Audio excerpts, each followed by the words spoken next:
Strategic options for law firms. In this short video, I would like to walk through with you how a law firm might look at the strategic options available to it in order to refine or decide its strategy going forward. And there are four things that a law firm needs to do. Firstly, it needs to think about its strategic intent. Then it needs to understand and refine how it's going to compete in the marketplace, its foundation for competitive strategy.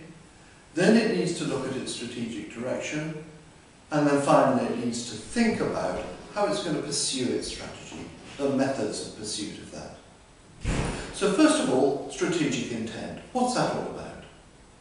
Well, a firm isn't going to go anywhere unless partners have an ambition, unless they have a vision of what they want the firm to achieve. Do they want to be big or small? Do they want to be national or local? Do they want to be commercial or private client? All these things form part of the initial strategic intent that a firm needs to refine and think about before it goes any further. It will need to revisit that at the end of the day, because if the ambition that the firm has is not matched by its resources or the possibilities, then the reality check will not work. But it's the most important starting point to work on vision and ambition. Once that's been done, the firm should then consider its foundations for competitive strategy. And there are a number of ways of looking at this. What sort of clients do they act for? What client types? What sectors are they involved in? What are their specialisms and their services that they carry out? How might they be different from other firms? Are they dominant in their area? Are they known as specialists for something particular? Or indeed, are they known because of the warmth and strength of their strong client relationships? All these things make up a mix so that the firm can answer the very basic question, why should clients choose us? What sort of clients and what sort of work would they use us for? Finally, under competitive strategies, some firms will choose to base their strategies on price, being maybe the cheapest, or indeed the most expensive, as the old beer advert used to say, reassuringly expensive. Less easy to do, matching price and quality, but it certainly is part of the mix for gaining competitive advantage. When a firm's done that, it should then move on to think about its overall strategic direction. Now, this is different from the strategic intent. The strategic intent is a more visionary, ambition-related issue. Strategic direction is what route ought we to take in order to achieve our strategy. Are we in for a period of steady consolidation of what we're doing already?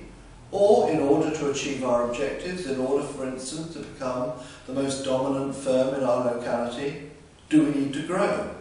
And do we need to change our business model? Do we need to, as time goes by and work becomes more commoditized, do we need to refine our business model so as to make profit out of our existing work? And there are other things that firms can do. How do we increase our market share is a key question within our existing area. Is that a question of business development? Is it a question of branding? What is it a question of? What's our overall direction there? And then finally there's the issue of diversification. There may be services that the firm has identified that need strengthening, or that the firm does not have at all, and that it needs to have in order to compete as a successful commercial firm. So diversification in this sense might be adding a service that the firm does not already have. You can also have unrelated diversification. This is when a firm does something completely different, completely illogical in a way. It might be starting a financial services organisation. It might be becoming a multidisciplinary practice or alternative business structure, if that's possible in the jurisdiction. All these things need discussing. Which way are we going? It's much more than a question of where are we now and how and where do we want to get to. It's ambition, how we compete, and then what overall direction we're going to take to get there. Then finally, we need to look at the method of pursuing the strategy. Is it steady as we go? Can we just do it by way of organic growth and development without doing much more? Can we do it by way of increasing our overall efficiency? Or do we need to make an acquisition, hire more people, invest more money? And what's our funding proposition for that? This is where merger comes into play. It's often been said that merger is not a strategy, but it may be a means of attaining a strategy.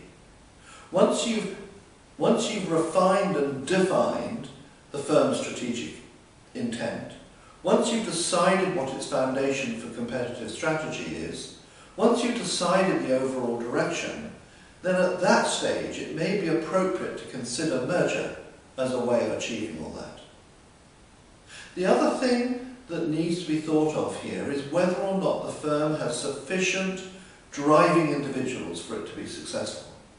Because often we see firms being driven forward through the power of the high-performing individuals in the firm. Is that going to be enough? How would we acquire more?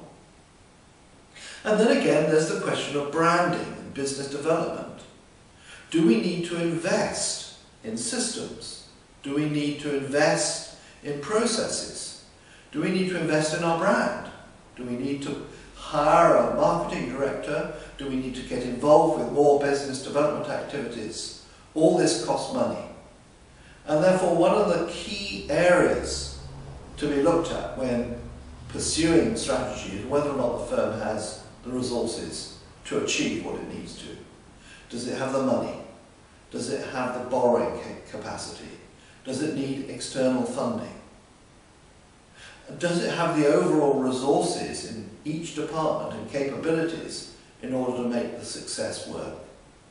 So that means that once you've looked at the methods of pursuing strategy, it can become a bit of a reality check to go back through how does it affect our strategic intent? How does it affect our thoughts that we may have had about how we're going to be competitive in the marketplace? How does this reality check affect our strategic direction going forward? These exercises, at the end of the day, help a firm to think about the strategic options available to it.